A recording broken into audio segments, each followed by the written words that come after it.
আস্তে ধীরে। এখন কি ফাঁকা হলো, একদম ফাঁকা হবে। বাংলা থেকে চক্রান্তকারীরা হুঁশিয়ার, হুঁশিয়ার না হলে পরে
বাংলাকে ভাগ করতে চাচ্ছে, কিন্তু আমরা কোনোভাবেই, আপনারা দেখছেন যে আজকে রাজপথে তৃণমূল মহিলা কংগ্রেস, তৃণমূল যুব কংগ্রেস থেকে শুরু করে সব সৈনিকরা আজকে দিনহাটা রাজপথে মিছিলে এসেছে যে আমরা কোনোভাবেই বাংলা ভাগ তবে কুচবিহার ভাগ আমরা কোনোভাবেই মানছি না, মানবো না। বিজেপির সাংসদ এবং বিজেপির কিছু মুখপাত্র আজকে বাংলা ভাগের জন্য বিভিন্ন জায়গায় প্রচার চালাচ্ছে এবং সংসদেও তারা প্রস্তাব রাখছে।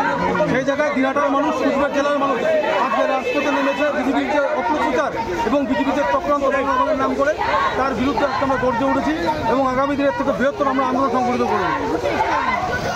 লড়াই আজকে আমাদের প্রতিবাদ কর্মসূচি, এরপরে আমাদের বিভিন্নভাবে বাংলা ভাগের বিরুদ্ধে আমাদের আন্দোলন লড়াই সংগ্রাম আমরা এই মুহূর্তে কথা তাতে আমার মনে হয় বিগত দিনে যে মহামিছিল হয়েছিল সেটাকে ছাপিয়ে যাবে।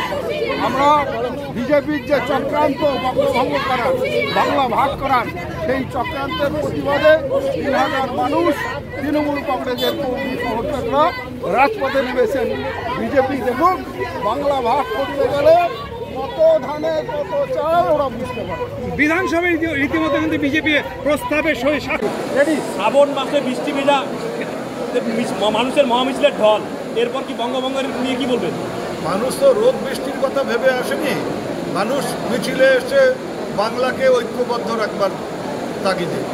এবং আজকে দিনহাটার এই মিছিল বুঝিয়ে দিল যারা বাংলাকে ভাগ করতে চায়, যারা উত্তরবঙ্গ আলাদা রাজ্য চায়, যারা কুচবিহারকে কেন্দ্রশাসিত এলাকা হিসেবে চায়, তাদের স্বপ্ন যে স্বপ্নই থাকবে সেটা আজকে দিনহাটার মানুষ প্রমাণ করে দিয়েছে।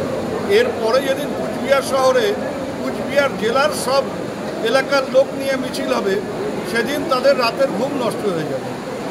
আজকে যে মিছিল হয়েছে সেখানে কিন্তু কোনো ধর্মীয় বিভাজন ছিল না, সেখানে জাতপাতেরও বিভাজন ছিল না। যারা বাংলাকে ঐক্যবদ্ধ চায়, যারা কুচবিহারকে বাংলার সাথে যুক্ত রাখতে চায়, তারা সবাই এসে মিছিলে হাজির হয়েছেন। তাদের মধ্যে কোনো ভেদাভেদ ছিল না।